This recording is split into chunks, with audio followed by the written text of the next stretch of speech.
Listo, Marcia. 5, 4, 3, 2, 1. Carlos.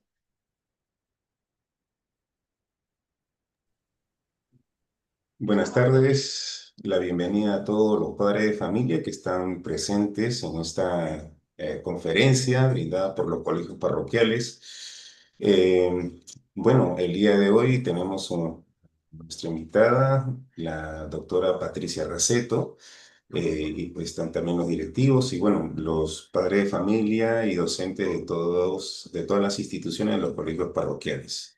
Antes de iniciar esta conferencia, vamos a invitar a la profesora Marcia, quien en esta ocasión va a hacer la oración de inicio. Profesora Marcia. Bien, muchísimas gracias. Muy buenas tardes con todos los presentes. Vamos a iniciar esta conferencia dando gracias a Dios por permitirnos, ¿no?, tener un día más de vida y sobre todo, pues, permitirnos en esta tarde, ¿no?, recibir un poco de información muy importante acerca del cuidado parental. Entonces vamos a pedir a nuestra Madre, la Virgen Santísima, la Virgen María, para que nos ilumine y nos guíe en esta conferencia. En el nombre del Padre, del Hijo, del Espíritu Santo. Amén. Dios te salve María, llena eres de gracia, el Señor es contigo. Bendita tú eres entre todas las mujeres y bendito es el fruto de tu vientre Jesús. Santa María, Madre de Dios, ruega por nosotros pecadores, ahora y en la hora de nuestra muerte. Amén. En el nombre del Padre, del Hijo, del Espíritu Santo. Amén. Bien, profesora Marcia, muchísimas gracias. Bueno, como les hacía mención hace un momento, tenemos aquí de invitada a la doctora Patricia Raceto con el tema cuidado parental. Antes de iniciar, voy a contarles un poquito acerca de la trayectoria profesional de la doctora. Ella es egresada de la Universidad Nacional San Luis Gonzaga de Ica, colegiada como miembro de la Orden del Colegio de Abogados de Ica. Además, ha llevado una maestría en Derecho Civil en la Universidad Inca Garcilaso de la Vega. Ha llevado estudios en el curso de doctorado en la Universidad San Martín de Porras. En el año 2009 fue nombrada juez supernumerario del segundo juzgado de paz letrado de Cañete. En el 2016 asumió el cargo de fiscal adjunta provincial y titular de la Segunda Fiscalía Civil y de Familia de Cañete. Y en este año 2025 ha asumido el cargo de fiscal adjunta superior provisional de la Fiscalía Superior de Familia de Cañete. Bueno, como les he mencionado, pues es una persona que el día de hoy pues nos va a contar, nos va a ayudar a poder entender estas cosas, sobre todo para poder prevenir, ¿no? Necesitamos cuidar también mucho a nuestros hijos. Unos datos, doctor, antes de iniciar, no, para los padres de familia que se encuentran presentes, que al final de la conferencia se va a lanzar a través del link lo que es la asistencia. De igual manera, las preguntas se van a hacer de manera escrita y hay un equipo que van a ir recogiendo estas preguntas para poderlas realizar la doctora. Muy bien, sin ningún otro preámbulo, vamos a iniciar entonces esta ponencia sobre el cuidado parental con la doctora Patricia Raceto. Doctora, bienvenida. Bien, tengan todos ustedes muy buenas tardes. Primero, agradecer a la promotora de las instituciones educativas de acción conjunta de Cerro Alegre por la invitación que ha cursado al Ministerio Público para poder brindar esta especie de conversatorio, ¿sí?, con los padres de familia de nivel inicial, primaria y secundaria, en un tema tan importante como son el cuidado o los cuidados parentales, ¿sí?, que involucra las responsabilidades que tienen los progenitores en el cuidado y protección de sus menores hijos. Hoy día, pues, lo que voy a tratar de hablar con ustedes y de una manera directa, y hasta tal vez suene exhortación, pero necesitamos hoy más que nunca poder hacer mejor nuestro trabajo de padres para poder evitar presuntas situaciones de riesgo, que bueno, es inevitable a veces cuando esta desprotección aparece o una presunta desprotección, ¿sí? Ya tengo ahora sí el tiempo, ya puedo arrancar, ¿sí? Sí, doctora. Ok, bien. Entonces empecemos.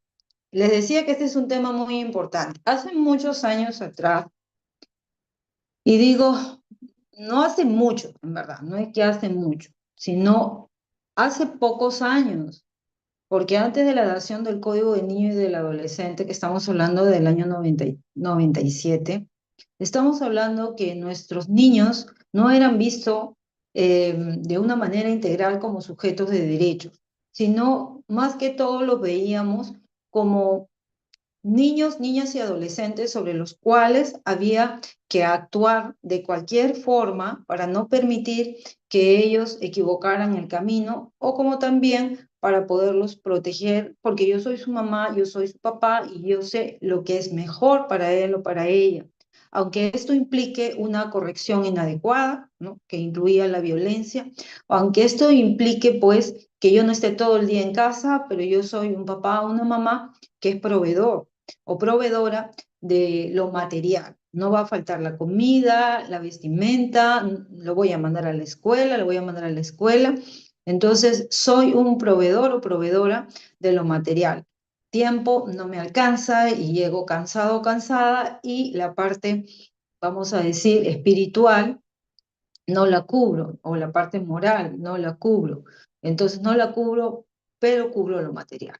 Entonces, se pensaba y se decía de que un niño, un adolescente, jamás podía estar en desprotección o sin cuidados parentales, o lo que antiguamente se llamaba en abandono, porque primero que había padres, sea que estaban los dos, o sea porque había uno de ellos, o sea porque habían abuelos o tíos, pero había una persona adulta, familiar, a cargo del menor. Entonces no se podía hablar de un abandono. Entonces era la forma como se entendía, pero las normas han ido modificando y de algún modo también hemos ido tomando más conciencia de lo que son los tratados internacionales en lo que refiere al interés superior del niño. Porque un niño, un adolescente, tiene derechos igual que los adultos y deben ser respetados en toda su magnitud, ¿sí? Por eso, de un tiempo a esta parte, pues, está proscrita ya la violencia, ni siquiera en vías de corrección. Nosotros no podríamos educar con violencia. Quien diga que la violencia es una herramienta, un instrumento que sí da resultados, porque en nuestra época dio resultados, porque nuestra mamá o papá lo utilizó y por eso yo puedo decir que soy un hombre o una mujer de bien, entonces la violencia sí era necesaria. Pienso de que estamos fallando. Nuestros padres no tenían el conocimiento que ahora se tiene respecto para educar a los hijos. No tenían todas las herramientas que ahora sí hay. Y sin embargo ellos, haciendo su mejor esfuerzo y su mejor papel, ellos desarrollaron lo mejor que pudieron su papel de padres. Y lo hicieron bien, claro que sí. Por allí a algunos se les fue la mano, seguro, con el tema de la violencia, pero hoy por hoy no podemos recurrir a la violencia. No es la solución. Doctora, pero tengo mi hijo, mi hija que no me hace caso. Mira, tú tienes que recurrir a las causas. En todo hay un origen. Un niño, un adolescente, no se porta mal de la nada. Hay algunos casos que están ocurriendo y que en verdad cuando nos hacen voltear los ojos y nosotros vamos siempre a la familia. O sea, el origen de cualquier problema en la escuela no tiene otro si no es en el hogar. Y vamos a ver hoy día algunas situaciones que marcan como riesgo de desprotección familiar y otras como desprotección familiar. El riesgo de que estos niños pierdan los cuidados de los padres o como también casi ya lo han perdido y tiene que intervenir la autoridad estatal.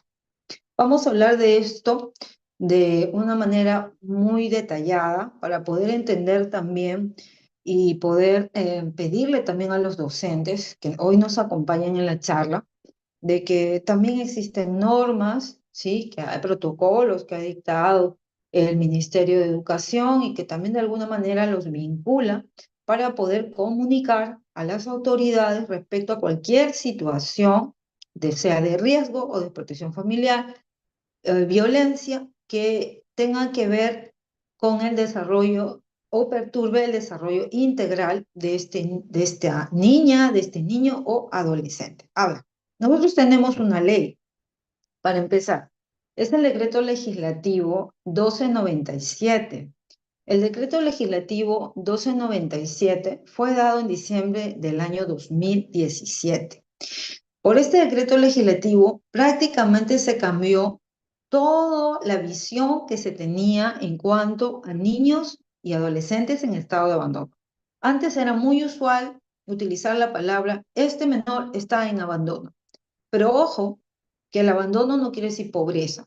Cualquier niño cuya situación de riesgo sea pobreza, vive en pobreza, eso no es una causal para quitarle a nadie sus hijos. No lo fue antes, no lo es ahora. La pobreza es un factor de riesgo, pero no puede significar siempre y cuando que hay pobreza, pero hay cuidados, ¿sí?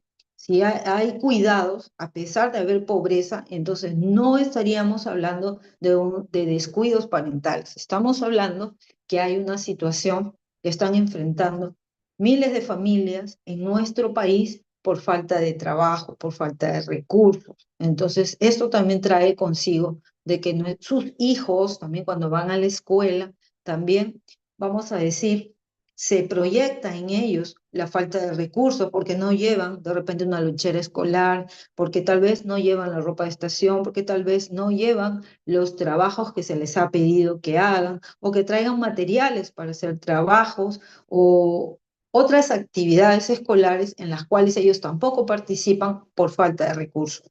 Y eso nos podemos dar cuenta porque los colegios, quiera o no, todos llenan fichas de matrícula y preguntan en cuanto a la situación de los padres. Entonces se sabe si el papá trabaja, la mamá trabaja, si la familia es monoparental, o sea, un solo padre, o es una familia constituida, o son de padres separados, o de repente lo crían los abuelos, los tíos, y también de alguna forma esas fichas nos están hablando de cómo es el hogar de estos niños, niñas y adolescentes.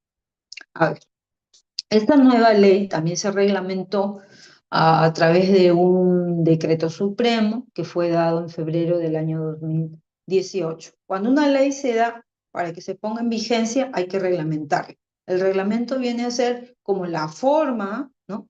La forma que te dice el Congreso que se tiene que aplicar esta ley. O sea, el procedimiento a seguir, ¿no? Porque la ley es una cosa y el reglamento te muestra el camino para poder aplicar la ley. Y bien, yo decía, antes se hablaba de abandono y los niños que iban inclusive y podían terminar en una casa hogar, estos niños ya se les declaraba en situación de abandono. Los padres perdían la patria potestad sobre ellos, o sea, los derechos que tienen los padres sobre los hijos, lo perdían. El Estado anulaba sus derechos, hacía la extinción de la patria potestad, y estos niños no podían salir de estas casas hogar hasta los 18 años, cuando ya adquirían la mayoría de edad y podían retirarse, salir de estos CAR. Se le llama CAR porque son casas, centros de atención residencial, ¿sí? CAR, centros de atención residencial. En poca cuenta, son albergues.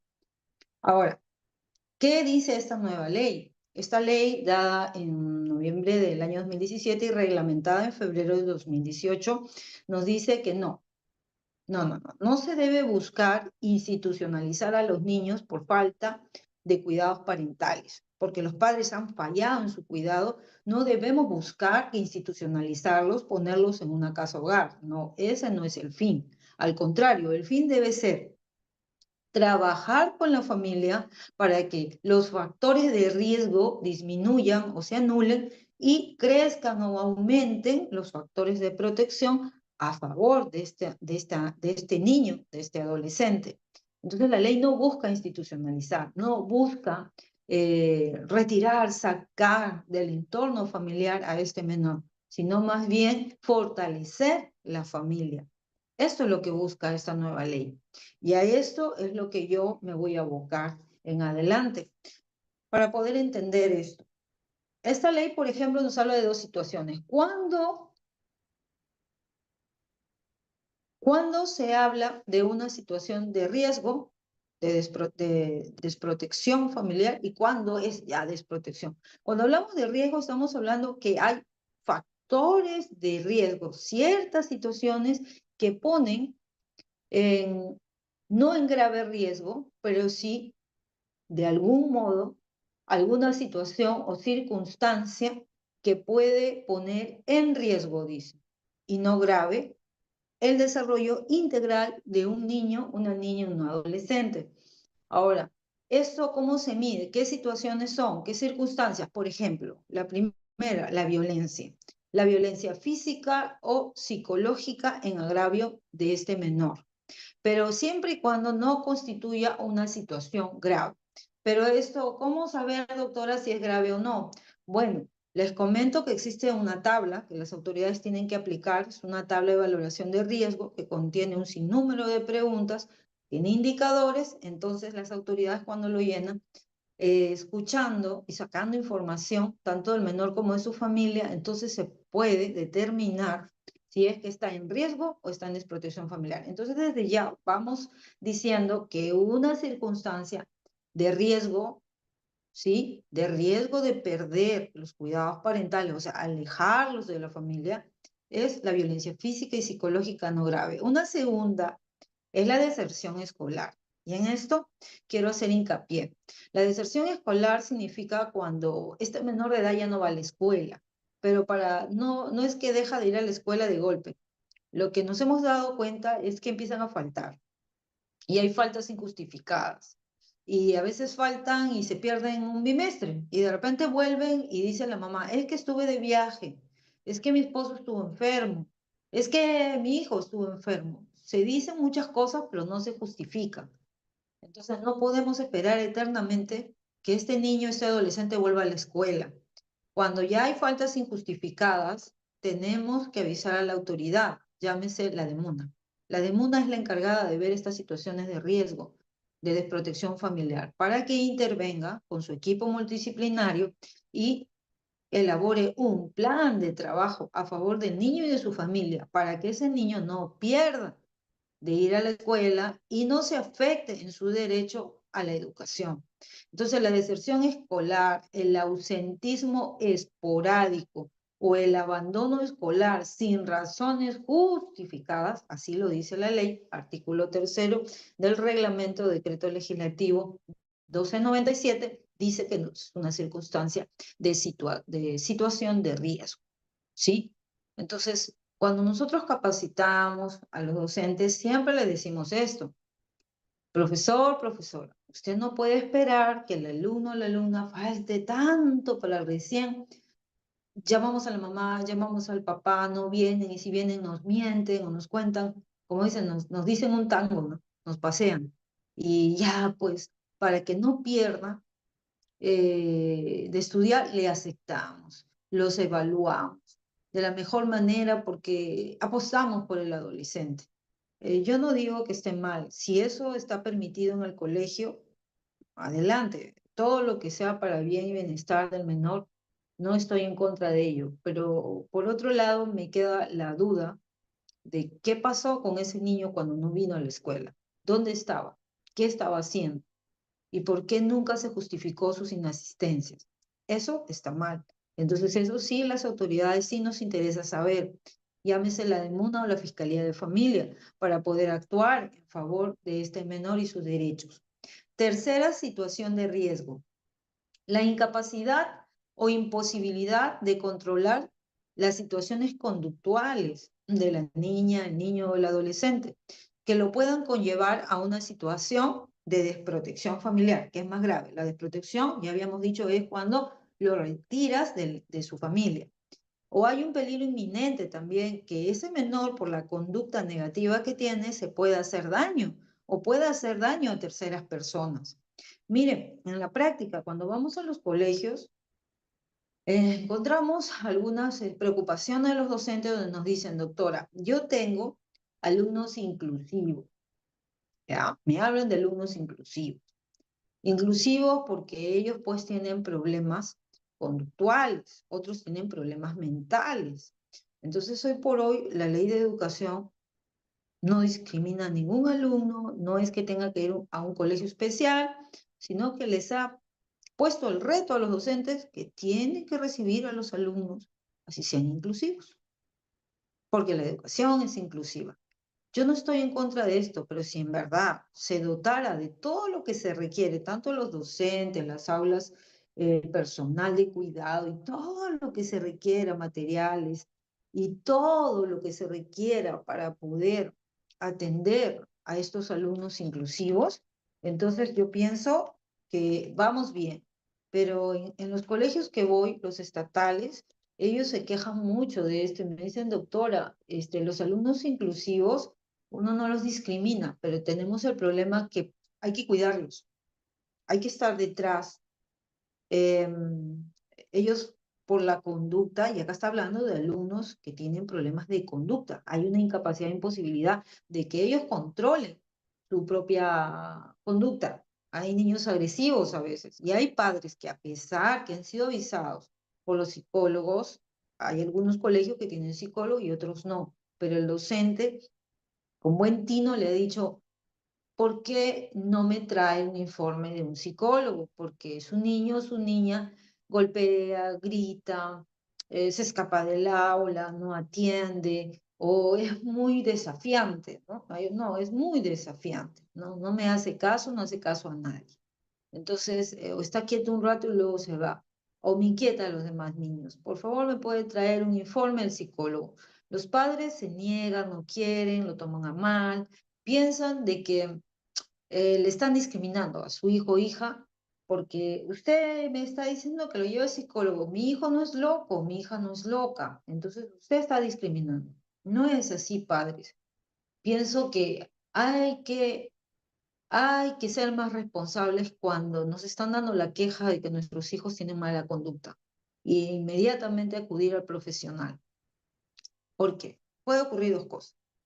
O tu hijo o tu hija sigue haciendo estas conductas disruptivas, conductas desafiantes, no controla, pues no se controla en el juego, pega, empuja, muerde. Eso pasa en niños más pequeños y también pasa en niños de primaria y en secundaria también hay chicos terribles. Entonces, terribles porque no hay quien los controle. Es hora de traerle un documento al colegio que nos diga, porque si su niño tiene algún problema de conducta, debe ser diagnosticado y usted debe de coadyuvar a ello. Y no le dé vergüenza si tal vez un niño o niña tiene que portar un carnet amarillo del CONADIS. Eso no nos debe dar vergüenza, porque al tener discapacidad, esto va a permitir que el colegio lo evalúe de acuerdo a sus capacidades. ¿Sí? No que después mañana haya padre de familia que digan, pero si el niño no tiene ningún problema, ¿dónde está su documento que diga que tiene alguna discapacidad? ¿Por qué hacen diferencias? O sea, a ese niño, a esa niña sí le ponen más notas, no le exigen más que a mi hijo. A mi hija, a mi hijo sí le exigen, pero a ese niño no le exigen. ¿Por qué no le exigen? Que yo sepa, ese niño es normal, dicen los padres. Pero quitemos la palabra normal, anormal. No es correcto hablar de normal o anormal, como o se suele decir y soltar la palabra. Aquí hablamos con propiedad y tenemos que decir que hay niños, niñas y adolescentes que podrían tener discapacidad. Algunos discapacidad física y otros discapacidad mental, conductual también. Entonces, les pido por favor esto porque ya a los docentes, nosotros le hemos capacitado a docentes en febrero y en marzo, la UGEL nos llamó y les hemos dicho que si hay esos problemas en los colegios, deben de comunicar, o sea, le dicen a los padres, y los padres no traen el informe, no llevan al niño, hacen compromisos, pero todo sigue igual. Entonces, si no hay un verdadero interés por llevar a su hijo o hija al vamos a decirlo, al, al psicólogo, al especialista, para que determine cuál es su problema, entonces nosotros no estamos coadyuvando en su debido cuidado y protección, porque solo sabiendo cómo está nuestro hijo, cuáles son sus limitaciones de ser el caso y cómo debe ser tratado para que el colegio lo sepa y también sepa cómo tratarlo y que esto también en su salón se sepa. Debemos quitarnos de vergüenzas no se vive, no se vive, porque si nosotros queremos niños que se desarrollen a pesar de la adversidad, entonces tenemos que aceptar también si es que tienen problemas, porque si lo estamos poniendo en colegio, donde les van a exigir, pero no queremos nosotros dar a conocer los problemas que pudieran tener, entonces no estamos coadyuvando. Y eso también le hemos pedido a los docentes que tienen que comunicar, padre y madre, que hace compromiso y no cumple, no te trae el informe del psicólogo, avisa a la DEMUNA, avisa a la Fiscalía de Familia, porque nosotros sí lo vamos a exigir. Y si no lo hace cuando se lo pide la Fiscalía o la DEMUNA, pues lo hará el juez se lo va a exigir. Y si no lo hacen ante el juez, pues el juez dictará una medida a favor del niño, del adolescente, porque ese niño se tiene que desarrollar de acuerdo a sus capacidades. ¿Sí? Entonces, esa es una tercera circunstancia de riesgo. Otra, y esta es lo que más hemos visto en niños pequeños. El descuido o la negligencia que pone en riesgo leve el desarrollo integral de la niña, niño o adolescente. Ahora, este descuido o negligencia, lo que se evidencia, por ejemplo, ha pasado que no llevan la lonchera escolar, no se asean, los niños no los asean a los niños pequeños, están sucios, tienen liendres, piojitos, el pelo sucio, el cuerpo sucio, la ropa sucia, niños que se duermen porque están mal alimentados, no traen la ropa de estación, hay un descuido y una negligencia en su cuidado y que pone en riesgo leve. Para que sea riesgo de protección, el riesgo tiene que ser leve, ¿sí? Pero de algún modo este descuido o negligencia sí pues lo pone en este riesgo leve, ¿no? Pone en riesgo leve su desarrollo y se da de esta forma. A algunos padres no les gusta que les digan cuando sus hijos vienen descuidados. Dicen, no, yo le mandé peinado, yo lo mandé limpio, ahí en el colegio se ha ensuciado, pero es que también los docentes tienen cuaderno de incidencias. Cada salón tiene un cuaderno de incidencias y ese cuaderno ahí se debe registrar todo lo que ocurre con los menores, ¿sí? El anecdotario es distinto porque en el anecdotario no se escriben cosas malas, pero en cambio en las incidencias sí, ahí sí se escriben cosas que afectan el desarrollo del menor y que se deben registrar para que después se sustente. Si la autoridad lo pide, pues ahí está. Si el papá, la mamá se comprometió y no cumplía, y cuando lo investigue la fiscalía, cuando lo llame la DEMUNA, cuando lo llame al juez a ese padre de familia, no diga que en el colegio nunca le dijeron nada o que su hijo o su hija nunca se portó mal y eso es mentira, cuando no es verdad. Cuando también se les llamaba por una u otra circunstancia, no solamente de la conducta de sus hijos, sino también por descuido en el cuidado de los padres. Otra causa de situación de riesgo. Es muy preocupante esta causa y aquí sí hoy día yo he participado, a ver, en una escuela, en un encuentro de estudiantes, de niños de la escuela rural, acá en San Vicente, y hemos hablado de esta causa, trabajo infantil en situación de calle, y también hemos hablado hoy día en una reunión de todas las demunas de Cañete en el distrito de Nuevo Imperial, se llama Cordemuna. Y créanme que con mucho asombro, mucha pena también, nosotros sabemos y hemos visto, yo creo que ustedes también, hay niños en la calle que están vendiendo golosinas, que están en las veredas, fuera de los restaurantes, en las panaderías. Mire, lo mejor que podemos hacer, yo sé que nos rompen el corazón y lo que solemos hacer es darle una moneda, ¿verdad? Ya, usted le da una moneda, hoy le soluciona, hoy día va a comer, porque va a juntar sus moneditas, se la va a llevar a su mamá, a su papá, que está esperando más allá, y le vacía el morralito, la carterita, y lo vuelve a poner ahí, y sigue dando pena a ese niño y a esa niña. Y esa no es la forma. La manera es avisarle a la autoridad, Y para esto necesitamos sensibilizarnos, tanto las autoridades como la población. Eh, Tenemos que sensibilizar, en verdad, intensivamente al serenazgo y a la policía para que avisen a la Fiscalía de Familia de turno que hay niños que están en esa situación, en los semáforos, en los mercados, en las calles, en las veredas, en los parques, que están vendiendo, y son niños hasta pequeñitos. El trabajo infantil, a ver, si les digo rapidito de qué trata. Doctora, pero no entiendo. También hay chicos que ya están en edad de trabajar, ¿por qué no trabajan? Según nuestra legislación, el trabajo infantil no se debe realizar, no solamente está hablando de trabajo infantil de niños, no. El trabajo infantil quiere decir cuando trabajan niños y adolescentes, ¿sí? Pero pueden trabajar los adolescentes, sí, a partir de los 14 años y nuestra ley dice las circunstancias, el tipo de trabajo que debe hacer, qué no trabajo debe hacer, qué autorizaciones debe de conseguir para poder trabajar. En breve les comento.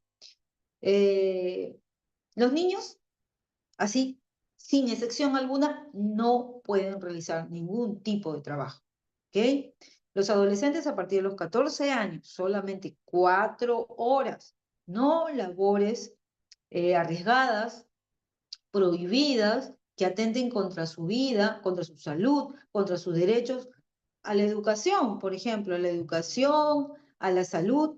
Esto no se puede dar bajo ningún punto de vista. Perdón, me disculpan un momento, voy a bajarle el volumen al otro celular que está sonando.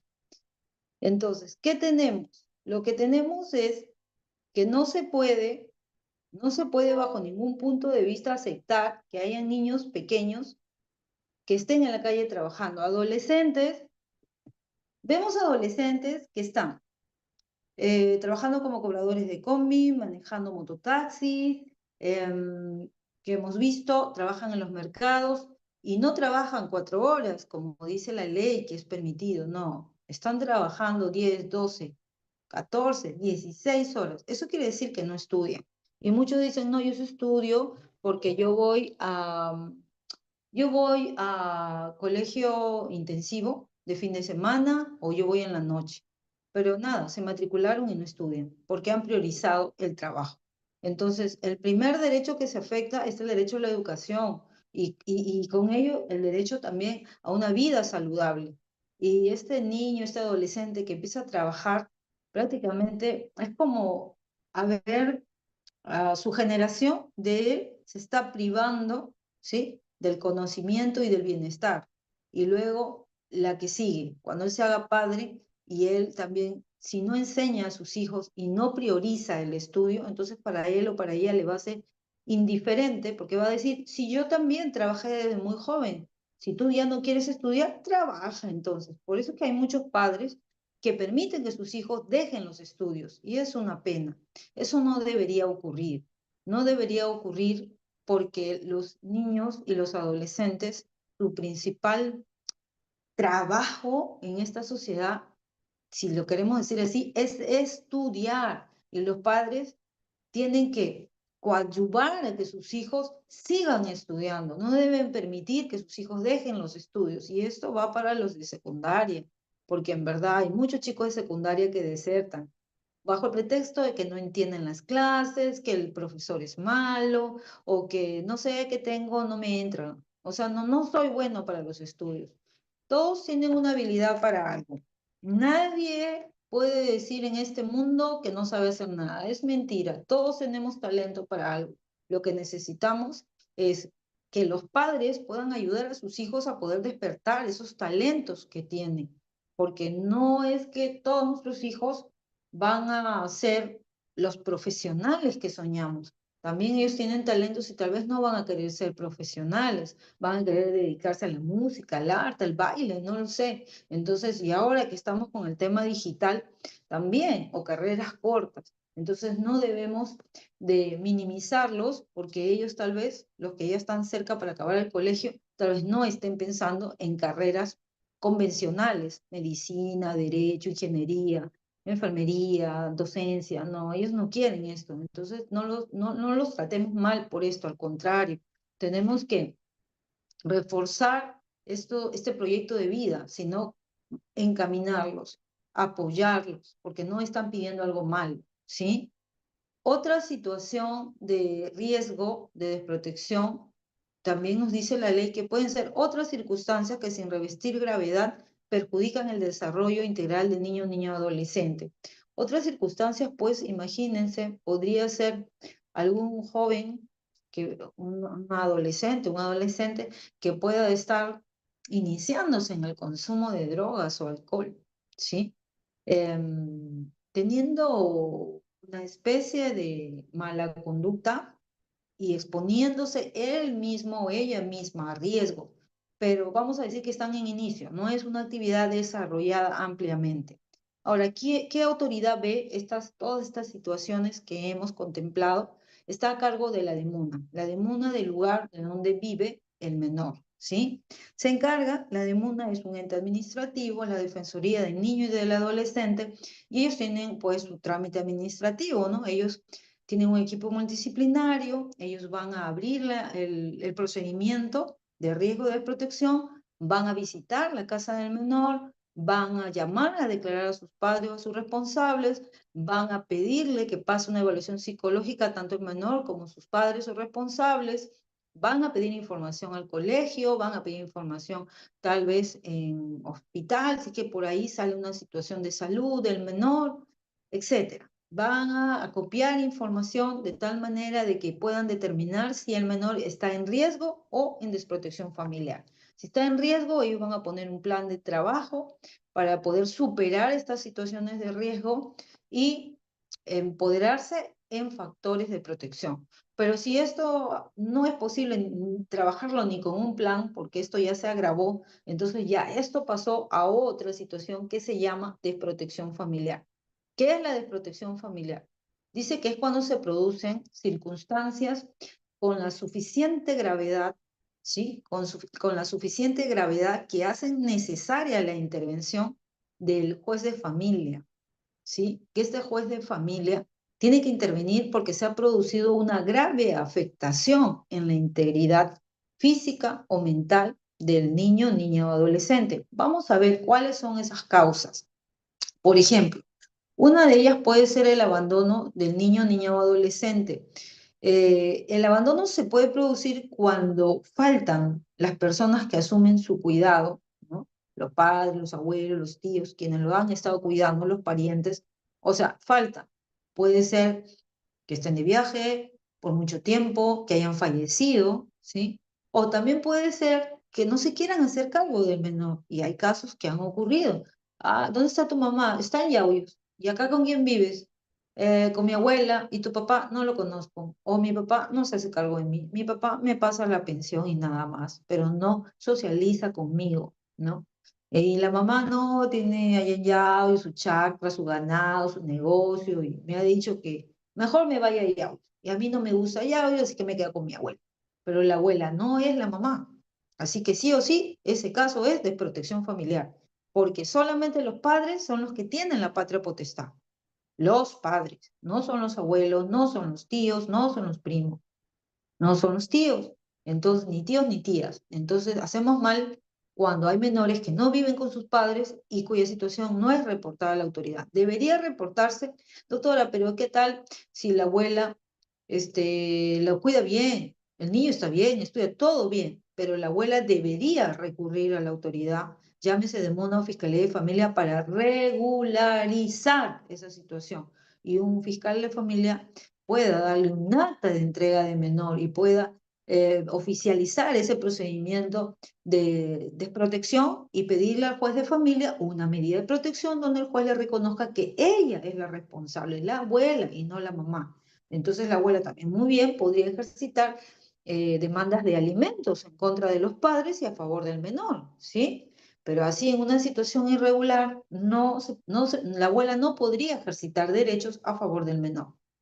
Otra situación de desprotección es la amenaza o grave afectación para la vida o integridad del niño o niña adolescente. ¿Cuál es esa amenaza? Son varias. Por ejemplo, si se produce la violencia sexual o la violencia física o psicológica grave por parte de los miembros de la familia, o también cuando los padres o la familia con quien vive el menor saben de estos hechos de violencia grave, pero no los denuncian o actúan de manera negligente. Los famosos casos de violencia sexual. El niño, la niña, el adolescente contó en el colegio que había sido víctima de violencia en el entorno familiar. El colegio aplica el protocolo, hace el conocimiento de la autoridad y empieza la investigación. Cuando la autoridad fiscal llama a declarar al menor, la mamá o el papá lo oculta. No quiere que vayan a declarar y no lo llevan a declarar. Así lo busca la policía porque no quieren que se enteren que el agresor es el familiar. Y si lo sabemos, las autoridades, pero no hay cómo probarlo, mientras que el menor no vaya y rinda su testimonio. Pienso que hasta acá muchos se han burlado de las autoridades fiscales y en verdad todo el peso ha recaído sobre ese niño, niña, adolescente, porque a continuación el fiscal de familia dice, ¿qué pasó? Nunca lo llevaron a declarar al menor y es grave. Ese niño, esa niña, ese adolescente habló de un tocamiento indebido a su cuerpo, habló de un acto de violación sexual, pero lo dijo, pero no está aprobado. Entonces, ¿qué hacer? Hay que retirar a ese niño, esa niña, ese adolescente de ese entorno nocivo. Hay que sacarlo de ahí, hay que pedirle al juez que lo retire de ahí. Y muchos niños han sido retirados por ese motivo de sus familias de origen, porque la familia de origen no lo cuida ni protege, y más bien protegen al agresor sexual. Segunda situación grave de riesgo puede ser también cuando el niño, niña o adolescente ha sido identificado como víctima del delito de trata de personas. Víctima del delito de trata de personas. Trata significa explotación para laboral o sexual, ¿sí? Entonces tendríamos niños, niñas, adolescentes que podrían ser dedicados a la prostitución o también a la explotación laboral, ¿sí? Entonces, no sé si ustedes se han dado cuenta, a veces vienen acá en época de verano niños de la sierra y vienen con sus padres o con otros parientes y ellos están vendiendo sus productos. Y a veces hay niños bien pequeñitos.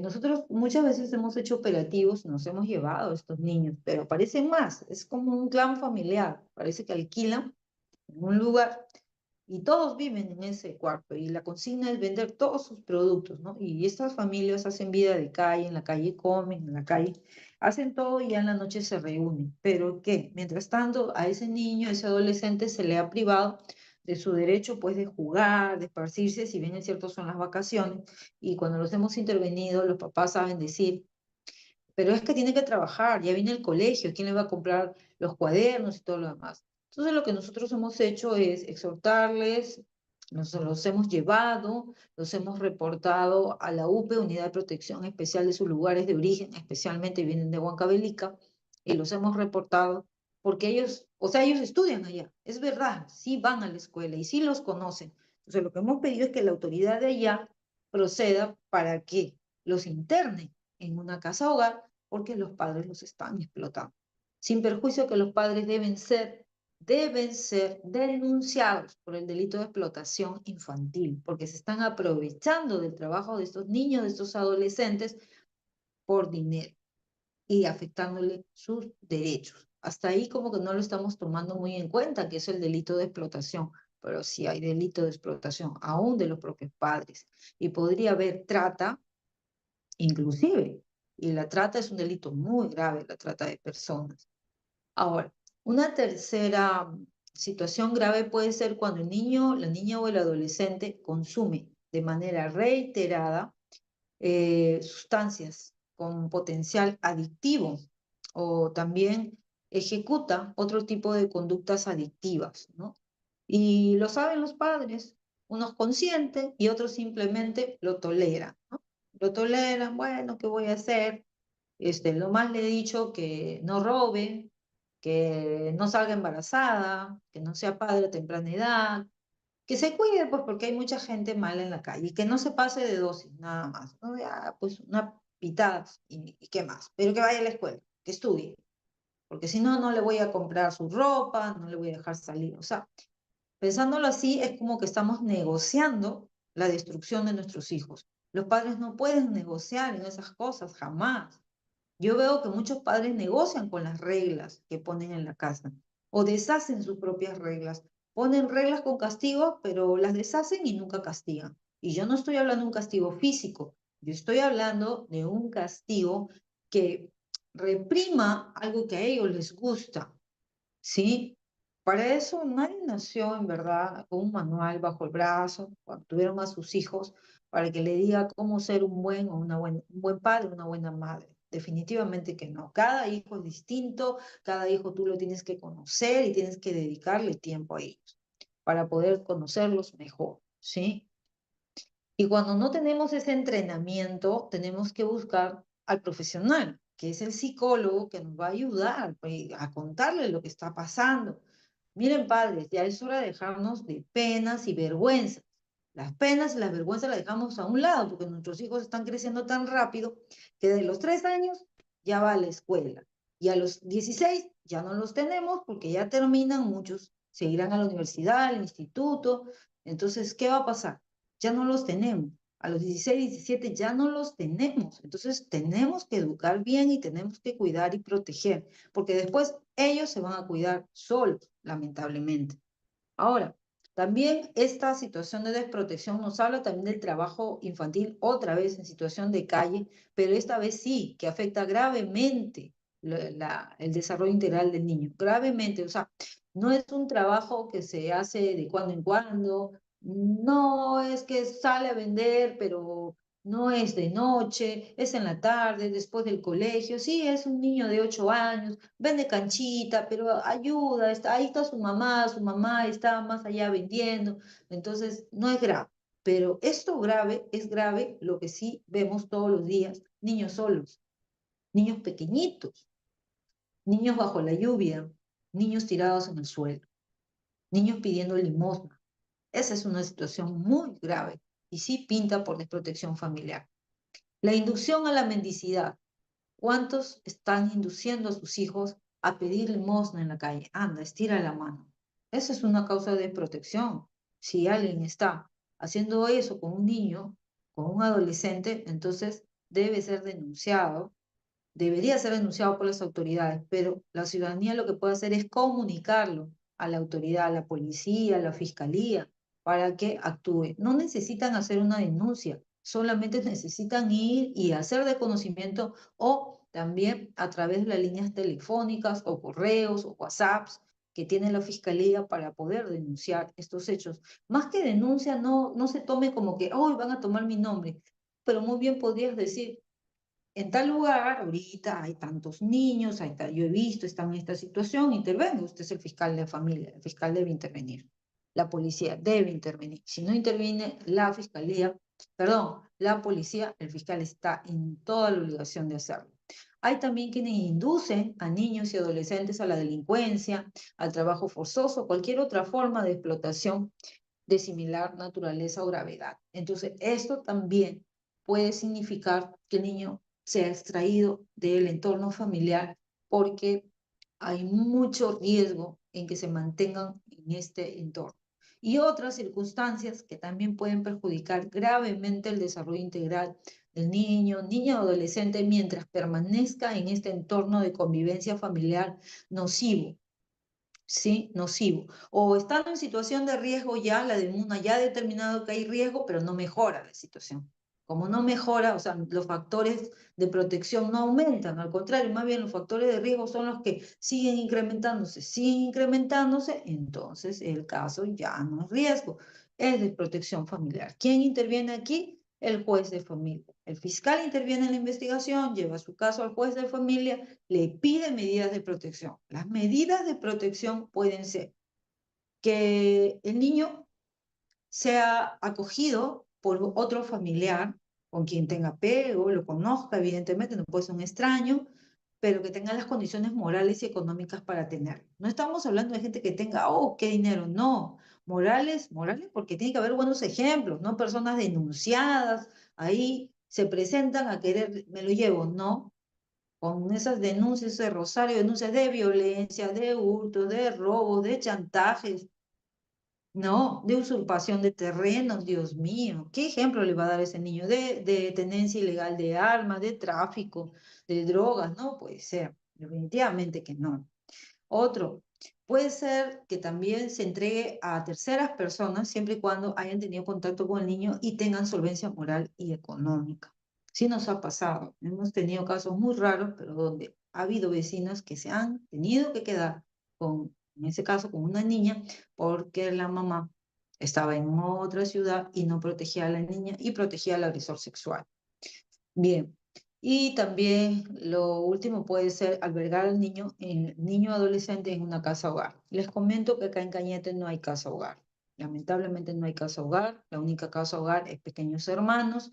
Ya prácticamente no recibe a ningún niño. Los niños que están internados ahí solamente están esperando que cumplan los 18 años y se retiran o los van a pasar a otras casas hogares. Tenemos muchos niños por mandarlos a la casa hogar, niños y adolescentes. No solamente por falta de cuidados parentales de sus padres, sino también hay adolescentes con mala conducta y necesitan ser internados. Y sin embargo, no hay casas hogares, después de familia, hace las gestiones, inclusive al máximo nivel, como el Ministerio de la Mujer, y no hay albergues en todo el Perú, no hay cupos. ¿Dónde tenerlos? En preventivos de comisaría. Las comisarías no son lugares para menores de edad. Estamos pidiendo en las mesas de trabajo de violencia que Cañete tenga una unidad de protección especial, una UPE, que pueda dictar medidas de protección y pueda tener también Cañete una casa, un CAP, que es un centro de atención residencial o casa albergue, porque siempre vamos a tener estos problemas, niños de la calle, con trabajo de calle, niños golpeados, padres que no protegen a sus hijos. Entonces, en verdad, esta situación siempre se va a presentar en poco o en mayor grado. Entonces, necesitamos tener las herramientas para poder el Estado, esta vez, proteger y cuidar a estos niños, niñas y adolescentes. En verdad, queridos padres, yo les pido, por favor, que desarrollemos más nuestros esfuerzos por cuidar a nuestros hijos. No quiero terminar antes de las preguntas que se me vaya a formular. Quiero compartir en 5 minutos, espero hacerlo, y me voy a pasar un poco el tiempo que me han dado los organizadores, pero necesito compartir esto con ustedes aprovechando este espacio. Estamos compartiendo no solamente con los alumnos, escuela de padres y también los profesores. En el mes de mayo salió una ley que ha modificado el Código Penal. ¿Recuerdan ustedes? Se hablaba de la edad de responsabilidad de los menores que infringen la ley penal por estos temas que estamos viendo en la televisión, donde los menores, los adolescentes están participando de sicariatos, extorsiones y organizaciones criminales. Bien, si bien es cierto, sí, esto se ha visto y se sigue viendo en la televisión, y es real, Cañete, a Dios gracias, les puedo decir que la criminalidad juvenil está bastante controlada. No se presenta a nivel de Lima, pero no nos podemos sentir orgullosos, porque usted sabe que lo malo se contagia.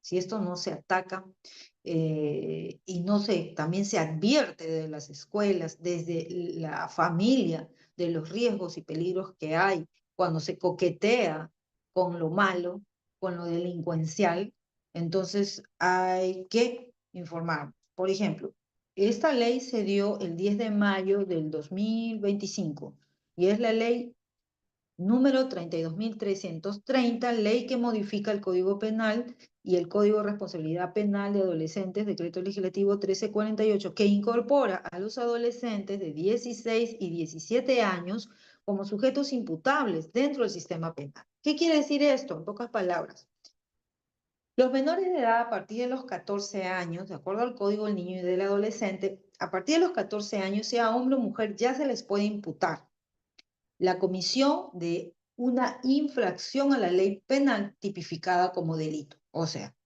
robos, homicidios, hurtos, extorsiones, tenencia ilegal de armas, lesiones graves, pornografía infantil, chantaje, reglaje, tráfico ilícito de drogas, etcétera, de delitos.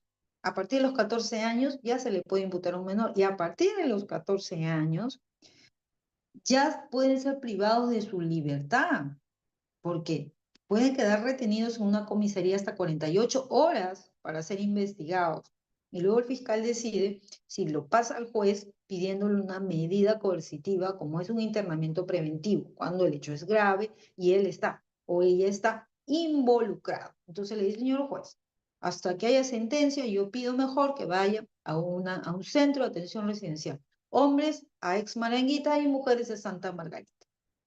El juez evalúa y dice, sí, pues, pero tiene mamá, tiene papá, sí, tiene mamá, tiene papá, pero no ejercen control, no ejercen cuidado, les dan malos ejemplos. Mira el rosario del papá y la mamá, full denuncias, deserción escolar. El muchacho está andando con gente de mal vivir, ha atacado a la víctima, tenía un cuchillo, tenía un arma de fuego. Sabe Dios cuántas cosas hemos encontrado con los chicos que hemos mandado a Marango. Pero miren, eso puede ser lo más grave. Pero lo que puede ocurrir, y le puede ocurrir a cualquier chico de colegio, el año pasado hemos tenido chicos por violación sexual. Voy a abocarme solo a esto para que ustedes puedan compartirlo con sus hijos, con vuestros hermanos, vecinos y conocidos.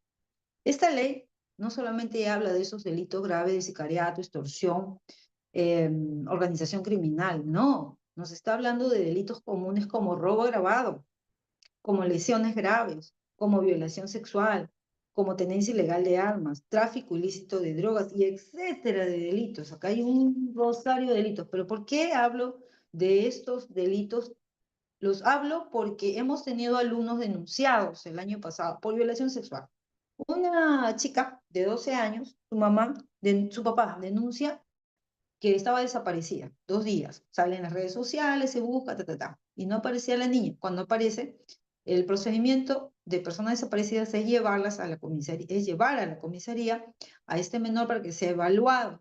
Fue evaluada la menor y había tenido sexo. Dice con su enamorado. ¿Cuántos años tiene su enamorado? 16. ¿Cuántos años tiene ella? 12. Otra, 13, de otro chico. Correcto. Entonces llaman al fiscal de familia y dicen, ¿sabe qué? Acá hay flagrancia delictiva porque recién ha tenido relaciones sexuales ayer en la noche, fue la última vez. Van y buscan al chico en la escuela, en la calle, en el parque, en la loza y lo llevan a la comisaría. Retenido. Ya. Hasta antes que se diera esta ley, llamaban al fiscal de familia. Esta chica de 12, esta chica de 13 años, que había tenido sexo con su enamorado de 16 o 17 años. Y llamaban a la mamá o al papá de este chico, el infractor, para que le busque un abogado de su elección, o si no, el Estado le pone un abogado, el fiscal de familia iniciaba la investigación. Entonces, usualmente el fiscal de familia lo que hacía es, a ver, ¿cuántos años tiene este chico? 16. ¿Cuántos años tiene ella? 12. Ah, no, está muy chiquita. Este caso tiene que ir al juez. No es que sean pares, no es que él tenga 16 y ella tiene 15, no, tiene 12 años. Es una niña. Que vea al juez si le da libertad o no. Pero son enamorados, sí, pues, pero el juez con un criterio de equidad y justicia lo hará. Pero el chico no tiene antecedentes, el chico va al colegio, es una enamorada. Su mamá lo sabía, las mamás se llevan bien. Es más, las mamás nadie ha tenido problemas, sí, pues, pero ahí el problema es que los padres están consintiendo las relaciones sexuales de una niña que por mucho que diga que ella quiso y es su enamorado y todos lo sabían, eso habla justamente de esas situaciones de riesgo y o desprotección familiar que ya hemos revisado en la ley. Entonces, ponemos a conocimiento al juez y el juez era el único que nos decía si le daba libertad por ahora, pero lo seguíamos investigando.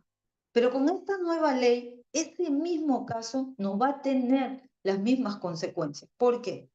El delito de violación sexual se castiga y dice así, aquel que mantenga relaciones sexuales, sea por la boca, por el ano, por la vagina o introduzca algún objeto por estas 3 vías con un menor de 14 años, será reprimido con pena privativa de la libertad de cadena perpetua.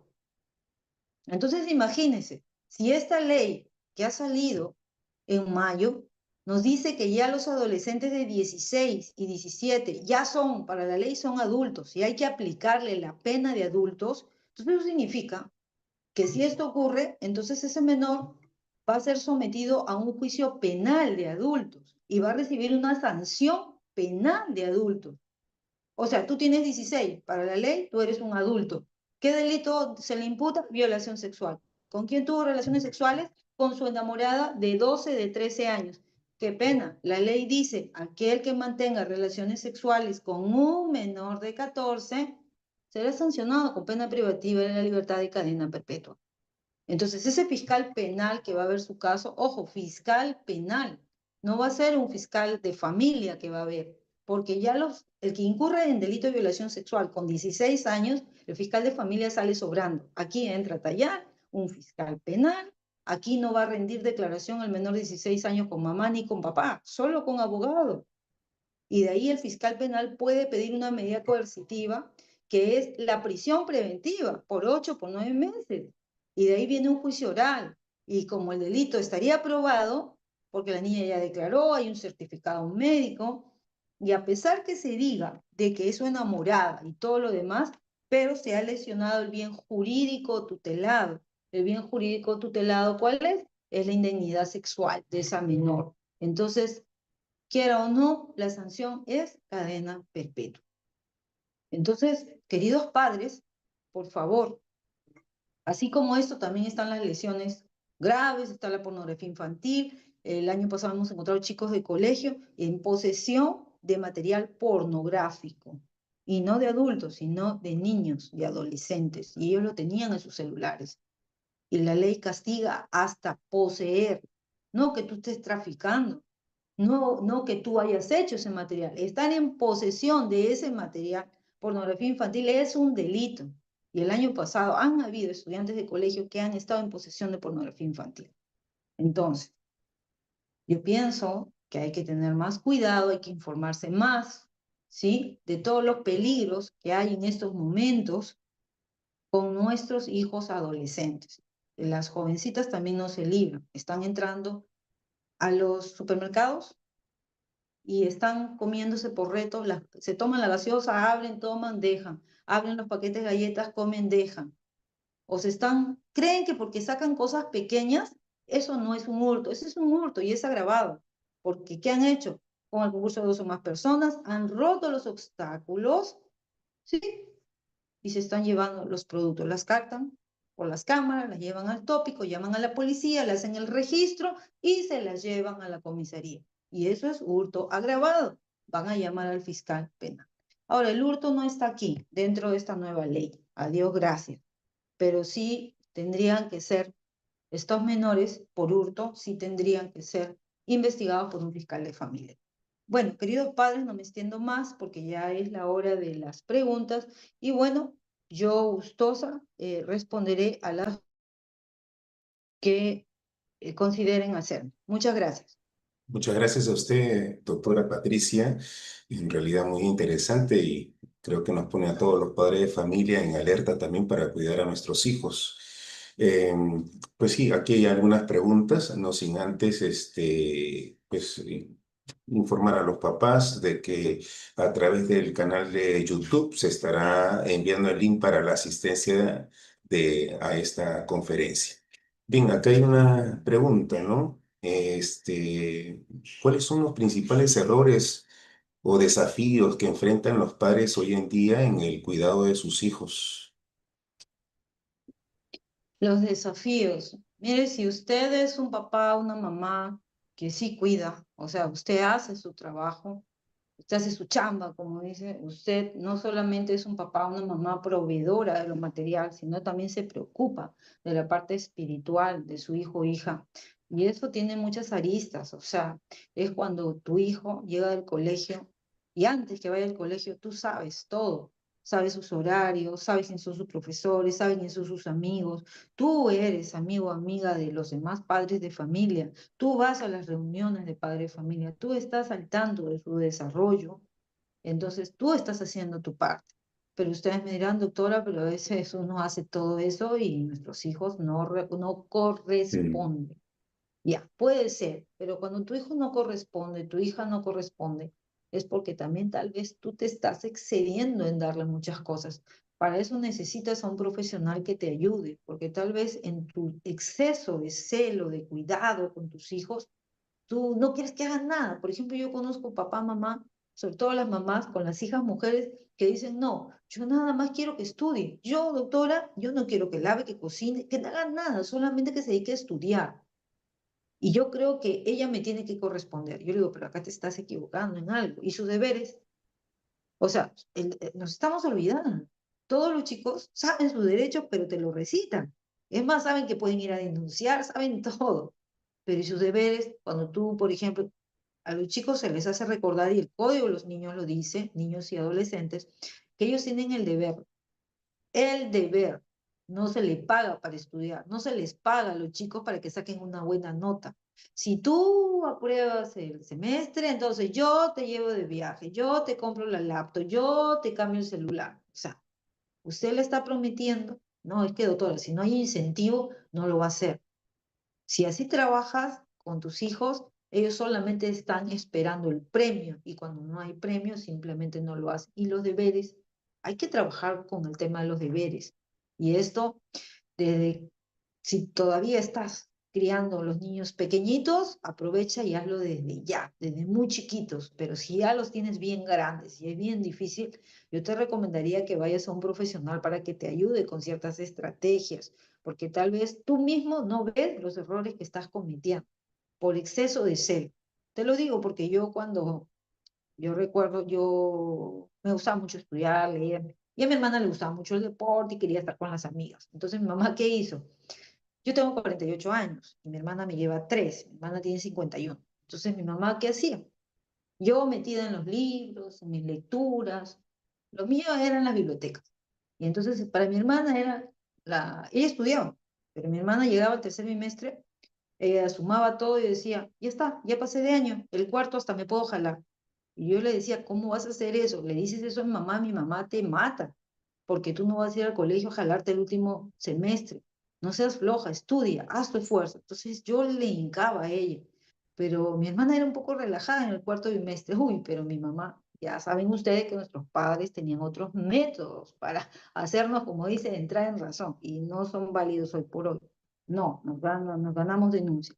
Pero ¿qué pasaba? A mí, mi mamá decía para ella, ah, no, esta chica se me quiere ir de las manos. Ven, que te voy a enseñar a cocinar, qué tienes que hacer. O sea, todos los deberes de la casa, ¡bum!, se los ponía como carga. No que lave su propia ropa, que lave la ropa de todos, que limpie todo. Y como dice, le chancaba. Y a mí, ah, no, y este estudiante, que no haga nada, que no haga nada, que estudie, que estudie. Pero yo veía que eso era una desigualdad. Entonces, yo no entraba a la cocina porque no sabía nada de cocina, pero sí sabía limpiar. Entonces, entraba a limpiar, a lavar, a ayudar, ¿no? Entonces, sentía que no era justo. Y a veces los padres hacen eso, creen que porque sus hijos son muy estudiosos, no le quieres mandar a hacer sus otros deberes. Y eso no es correcto. O sea, tanto hombres como mujeres, y así sea que sea aplicado o no, o que se porte bien o mal, todos tienen que saber qué deberes también hay en casa. Yo creo que no estás fallando. Yo creo que todos ustedes, queridos padres de familia, se esfuerzan, en verdad, por educar cada vez mejor a sus hijos. Pero como todo evoluciona, en verdad sí necesitamos a un profesional que nos ayude con estrategias. Muchas gracias. Doctora, dos preguntas en una. Sí, Cuando los padres de familia están separados, ¿cómo pueden garantizar sus derechos, ¿no? Y la segunda, ¿cuándo es recomendable que una familia busque apoyo legal o psicológico para proteger a los niños? bien. Mire, me han hecho una pregunta bien delicada. Cuando los padres están separados y reclaman derechos sobre los hijos, es bien delicado, porque se los jalan, pues, para su lado. O como también cuando uno de los padres no cumple con su deber de alimentación, se le niega el derecho al otro. O cuando recurren a uno de los progenitores, el otro le habla mal del otro. Entonces, ninguna de estas cosas es correcta. Si en verdad los padres pensáramos más en el bienestar y desarrollo de nuestros hijos, lo que más nos conviene ante una separación, por favor, siempre es, primero, antes de separarse, por favor, negocien. Y tienen que negociar alimentos, tenencia, régimen de visitas. Tienen que tener un acuerdo para que después no se estén disputando a los hijos. Los hijos no son un trofeo y sufren mucho cuando en verdad se les pone a favor o en contra de uno de los progenitores. En verdad yo no quisiera estar en el pellejo de estos niños, de estos adolescentes. Muchas veces en el despacho he visto cómo se disputan a los hijos o cómo los hijos, estando mal influenciados por los padres con el que viven, con la que viven, tratan mal al otro progenitor o progenitora, y eso no es correcto. Creemos que hemos ganado la batalla porque mi hijo o mi hija vive conmigo y él o ella se quedó sin mi hijo. Y mi hijo o mi hija lo odia, no lo soporta, solamente quiere su dinero, que cumple y ya, ¿qué tanto problema? No saben el vacío existencial que estamos creando en nuestros propios hijos. Lamentablemente no van a ser adultos felices. Ellos solamente se están labrando un mal futuro y podrán ser exitosos a nivel material, tal vez, no lo dudo, si son muy inteligentes, aplicados, pero vacíos emocionalmente y tal vez no tengan empatía, no tengan esa capacidad de poder resistir a la adversidad, resiliencia en situaciones adversas, y sobre todo que necesitamos actuar con empatía con los demás. Y hay chicos y chicas muy fríos a veces. Y fríos porque tienen todo garantizado. No es que papá, mamá o con quien viven le da todo. O sea, les hacen creer que nada malo va a pasar porque están bajo las alas del papá o la mamá, quien los protege y les da todo lo que ellos necesitan. Y la vida no es así. Hay que enseñar también a nuestros hijos que pueden haber tiempos malos y entonces es responsabilidad de los padres tener mejor comunicación. Doctora, pero ¿cómo voy a tener mejor comunicación con este hombre que me ha engañado? O con esta mujer que me sacó la vuelta, que se fue, que nos abandonó. ¿Sabes qué? Tienes que ir a un profesional urgente y sí requieres de orientación. Cuando uno de ustedes, de los padres, empiece a ir a la orientación y a la terapia, va a jalar al otro, de alguna manera, de alguna forma va a entrarle a la terapia. ¿Cómo? No sé. Eso va avanzando. El profesional va trabajando sus estrategias, junto también con los hijos. Y es necesario. En verdad que sí. Por eso yo no les aconsejo que se separen así como de la nada y ya mañana veremos. Y ya mañana iré donde mi abogado. Más es lo que se paga en abogados, más son el tiempo que realmente gastamos, tiempo, dinero, esfuerzo, y siempre estamos con los problemas y no los solucionamos. Depongamos, a veces basta que uno, como dice, uno quiebre ya, pues, ¿no? Ya la pita está tan tensa por amor a sus hijos. Así te digan, porque yo no entiendo, algunos dicen, no tienes dignidad, todo el daño que te ha hecho, sí tienes dignidad, y por dignidad lo vas a hacer, porque quieres frenar esto ya, porque tú también necesitas ser feliz, y tus hijos también, y tienes que zanjar, y para eso tienes que ir a un profesional que te ayude a cerrar ese círculo. A veces tienes que aprender a perdonar lo mucho, lo muy malo que te hayan hecho, pero ya tienes que hacerlo ya, porque si no nadie vive teniendo problemas. En verdad que la vida es corta y los problemas a veces son muchos. Entonces, yo creo que todos deseamos irnos a la cama tranquilos y en paz, ¿no? O sea, podemos tener un día cargadazo, cargadísimo, de mucho trabajo, hemos tenido desafíos, hemos tenido algunos problemillas por ahí, pero nada que rebase nuestra felicidad, que tal vez ustedes dirán, no es una felicidad plena, doctora, porque tengo problemas acá, tengo problemas allá, pero nosotros mismos tenemos que ir buscando también de alguna manera ser feliz con nosotros mismos, buscar mejores espacios, así sean oportunidades pequeñas, como tratar de hablar con la otra parte y llegar a un acuerdo. A veces hay que renunciar a algunas cosas, no siempre vamos a ganar al 100%. A veces renunciar a un poco hace que ganemos esa paz y esa felicidad que tanto anhelamos. Muchas gracias. Doctora, dos últimas preguntas. Bueno, la primera, ¿qué impacto tiene el uso excesivo de las pantallas en el cuidado parental? El uso excesivo de las pantallas. Mire, primero hablando del tema de salud, es súper perjudicial. Las pantallas, el televisor, las tablets, el celular. Hay de hoy, yo veo mucha gente pegada en los celulares, no se despegan de los celulares. Y peor nuestros hijos que están con los juegos, los videojuegos. Otra vez, volvemos a las reglas. Están también hasta comiendo y están con el celular y se lo permitimos porque nosotros mismos los adultos estamos con el celular. Nosotros tenemos que aprendernos a desconectar y nosotros enseñarles con el ejemplo. Y también ustedes como padres ejercer autoridad y desconectar el internet, por favor. Pero si ustedes están mirando televisión hasta de madrugada, entonces ¿tú qué le puedes pedir a tus hijos? O sea, tú tienes que enseñar con el ejemplo, desconéctate. Y también aprende, si puedes, acuéstate también a horas prudentes. No te estés madrugando por nada. Madrúgate pues un fin de semana, pero no cuando trabajas. Y haciendo cosas positivas, evidentemente. ¿Quién no? Algunos, ¿quién no se ha pegado de algo que le gusta? Claro que sí, pero eso no puede ser todos los días. Y yo sí escucho de jóvenes que dicen que sus padres están todos los días pegados a Netflix, todos los días la mamá por el celular, las redes sociales, y todo publicamos y tomamos fotos de todo, de nuestros hijos chiquitos, de sus paseos. Miren, yo estoy en contra de todas esas cosas, porque creo que usted expone a sus hijos cuando los publica. En verdad, si ustedes nos exigen a las autoridades que no publiquemos jamás la cara de sus hijos, porque es su derecho, no los podemos exhibir. Pero sin embargo, ustedes, los padres, los exhiben como si nada. Cuando usted va a las redes sociales de los padres, y ahí están las fotos de su familia, de sus paseos, de los niños, los TikToks. ¿Por qué nuestros hijos tienen redes sociales tan pequeños? ¿Por qué los exponemos así al mundo? Eso no es proteger tampoco a los hijos. Estoy totalmente en contra de esto.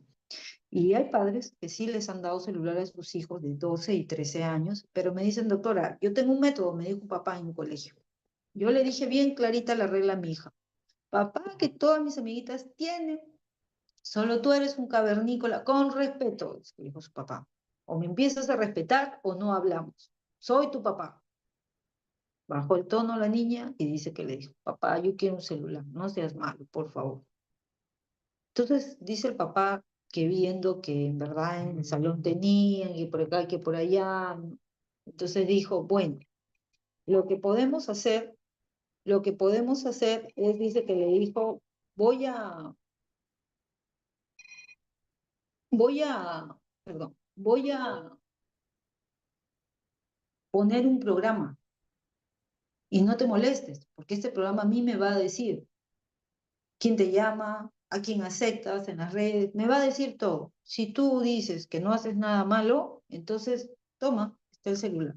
Sea para que te diviertas un rato, porque dices que tienes amigas que también están en las redes. Yo no creo que ustedes vayan a hablar cosas que no sean de tu edad. Tampoco creo que vas a estar aceptando a gente adulta desconocida en las redes. Entonces dice que la niña como que lo pensó y, ¿no? Y primero dijo no y después le dijo ya. Su papá tiene el programa. Y si tú crees que puedes desconectar el programa, en la primera que oses desconectar el programa, aunque yo tengo el control, le dijo, pero tú llevas el celular no sé dónde, y yo no puedo ver lo que tú haces, ese día se acabó mi confianza contigo. Y ese día te quito el celular y no te lo doy hasta los 18 años. Mientras vivas bajo mi techo, siendo menor de edad, esas son mis reglas. Bueno, un papá con mucha autoridad y un papá que seguro que sí se esfuerza todos los días por enseñarle lo correcto a su hija. Entonces a la hija no le quedó otra cosa. Por eso yo siempre digo a los padres, poner reglas en la casa no es fácil. ¿Sabes por qué? Porque primero te tienes que mirar tú. O sea, tú cumples las reglas, tú eres un buen ejemplo para tus hijos, tú en realidad, tú estás en posición de exigir a tus hijos, doctora, pero yo soy el papá, yo soy la mamá, a ellos no les interesa lo que yo haga con mi vida, yo soy su padre. No, es que no basta solamente tener el título de papá o mamá.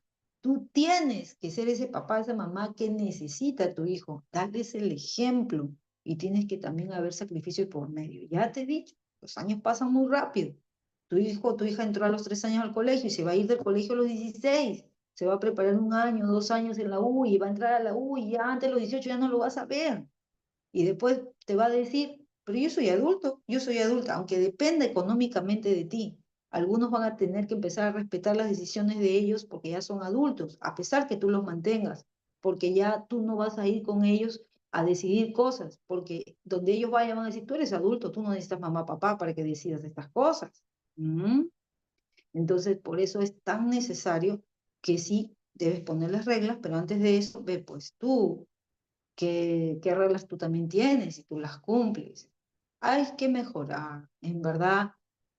Hay tanto por hacer, o sea, hoy más que nunca tenemos que ser padres modelos, nos guste o no nos guste, tenemos que ser padres modelos. La sociedad está como está porque los padres han renunciado a su deber estricto de ser padres y madres responsables. Hoy le estamos echando la culpa a la computadora, que los valores y los principios ya no son como antes. ¿Quién ha dicho que los valores y los principios han cambiado? Nunca han cambiado ni cambiarán. Son valores eternos, imperecederos. Esto es roca, esto nunca va a cambiar. La verdad es verdad, la mentira es mentira. Lo bueno y lo malo. La verdad, la honestidad, la responsabilidad, la puntualidad, esos valores nunca van a cambiar. La solidaridad. No, no puede ser. Lo que ocurre es que ahora es más cómodo decir de que los tiempos cambiaron. Miren, los tiempos seguirán cambiando. Habrá modernidad y cada vez, qué cosas más no vendrán. Pero si usted educa con valores y principios a sus hijos y con amor, con el ejemplo, otros van a ser los resultados. Y también ayúdese, por favor, ayúdese de profesional y ayúdese de Dios. Usted es cristiano y cree en Dios, entonces ayúdese de Dios. Dios existe y hay que enseñar a nuestros hijos a orar. Tú te levantas, hay que orar. Tú comes alimentos, hay que bendecirlos. ¿Cuántos bendecimos alimentos en la mesa? Ah, no, es que ¿qué vamos a bendecir? Si ese es el trabajo de mi papá, o el papá dice, yo con mi trabajo, con mi esfuerzo, no es solo con tu trabajo y tu esfuerzo, no es porque tú te rompes el lomo, no es así, es porque Dios te da vida y te permite tener un trabajo del que tienes. Entonces hay que ser agradecidos. Y yo veo mucho de nuestros jóvenes y niños que no hay presencia de Dios. Y eso está mal. Quien se precie de ser cristiano y creer en Cristo y creer en Dios, sea la religión que tenga, y siempre lo digo, no estamos hablando de religión, estamos hablando de un tema de fe. Si usted tiene fe y cree en un ser superior y le llama a Dios, entonces Dios enseña a hacer lo bueno. Y tenemos hoy más que nunca que recurrir a Dios para poder que nos ayude a ser mejores padres, a encontrar eso que yo me esfuerzo, doctora, pero mi hijo, mi hija no sé qué tiene, pero pide ayuda profesional y sobre todo pide ayuda a Dios. Vas a ver cómo las cosas van a cambiar. Dios te va a enseñar el camino, el profesional también estrategias. Y tú también vas a ablandarte, porque de repente también eres muy duro, muy dura. No quieres torcer, porque tú dices que tener la razón y no siempre tenemos la razón. ¿Sí? Muchas gracias. Doctora, ha sido pues una ponencia muy interesante. Yo creo que todos los papás están aquí muy agradecidos por todo lo que usted les ha comunicado. Y han quedado muchas preguntas todavía por hacer, pero ahí entiendo que por esto también quisieran saber a dónde acudir, a dónde llamar para poder consultar aquellas dudas que todavía se quedan ahí presentes. Bien, miren, de mi parte yo siempre, a nombre del Ministerio Público, siempre les vamos a ofrecer la orientación, si ustedes requieren charlas para los alumnos, nosotros estamos llanos y prestos en escuelas de padres, en capacitación y sensibilización a los docentes, llámenos, estamos ahí. Con respecto a dónde acudir cuando ustedes quieren hacer denuncias, hay fiscalías de turno. En realidad ahorita no tengo el directorio, pero me comprometo a través de ustedes a poder proporcionar el directorio, porque sí hay un directorio de fiscalías de turno, donde se tiene que llamar y hacer de conocimiento a la autoridad. No necesariamente usted está haciendo una denuncia, lo que usted está haciendo es comunicarle a la autoridad de alguna situación incorrecta o que puede afectar derechos de niños, niñas o adolescentes. Y con esto nos está ayudando un montón porque no estamos normalizando algo que está mal, ¿sí? Muy bien, doctora, muchísimas gracias. Bueno, en nombre de nuestro promotor, el padre Alejandro Celada, los directores y también los profesores, todos del de los colegios parroquiales, muy agradecidos y también pues agradecemos a todos los papás que han dado su tiempo para estar presentes en esta conferencia. No se olviden de marcar su asistencia, que ya debe estar colgada ahí en el canal de YouTube para poderlo registrar. Muchísimas gracias. Gracias, doctora. Disculpe, antes me olvidaba, Sí, es todo el directorio, pero también padres de familia pueden entrar a la página de Facebook del Ministerio Público Distrito Fiscal de Cañete. Cuando ustedes entran al Facebook del Distrito Fiscal de Cañete, Ministerio Público, ahí también entran y están los directorios, por si acaso. ¿Ya? Ahí también pueden conseguir información de los órganos fiscales y también de los teléfonos de los fiscales de turno, ¿sí? Muy bien, muchas gracias. gracias, doctora. Gracias a usted. Bien, a ustedes. Hasta una próxima oportunidad. Muchísimas gracias, así es.